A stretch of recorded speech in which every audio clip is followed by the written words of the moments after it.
Praise the Lord. கர்த்தர் நல்லவர். கர்த்தர் இந்த நாள் நமக்கு தந்திருக்கிறாரு.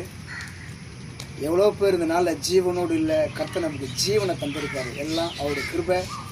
நாம் நிற்பதும் நிர்மூலமாகாமல் இருப்பதும் கர்த்தருடைய கிருபை.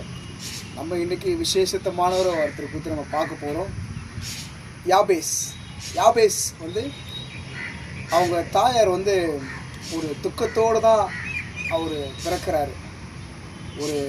அவரை எல்லாமே ஒரு சாபத்தோடு பார்க்குறாங்க. இந்த பிள்ளை ஏன் பிறந்தது, எதற்காக இந்த பூமியில் பிறக்குது அப்படின்னு சொல்லிட்டு அவங்க அம்மா அவங்களுடைய இருதயத்தில் ஒரு துக்கத்தோடவே இருக்காங்க.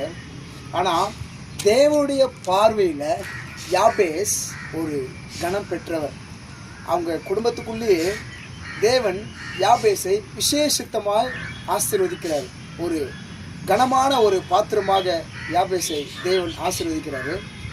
மனிதனுடைய பார்வையில் கனவீனமான பாத்திரம், ஆனால் தேவனுடைய பார்வையில் யாபேஸ் ஒரு கனமான பாத்திரம். அதே போல் தாவீதை கூட அவங்க அப்பா மறந்துட்டார், ஈசாய் மறந்துட்டார். ஆனால் தேவனுடைய பார்வையில் இஸ்ரவேலுக்கு ராஜாவாக தேவன் அவரை மாற்றினார். ஸோ எதுக்கும் கலங்காதீங்க, யார் என்ன வேணால் சொல்லட்டும், அதை பற்றி விட்டுடுங்க. நாம் தேவனோடு ஐக்கியத்தோடு இருப்போம். தேவன் நம்மோடு இருக்கிறார்.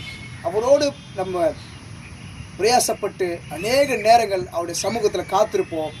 தேவன் நம்மளை நிச்சயமாய் ஆசீர்வதிக்க தான் இந்த பூமியில் கொண்டு வந்திருக்காரு. தேவன் யாரையும் புறக்கணிக்கிற தேவன் அல்ல, யாரையும் புறம்பே தள்ளுகிற தேவன் அல்ல. தேவன் என்றென்றும் மாறாதவர். அவருடைய வாக்கு மாறாது.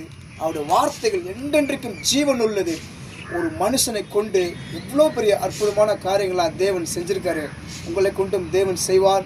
இந்த நாள் தேவன் உங்களை ஆசீர்வதிப்பாராக.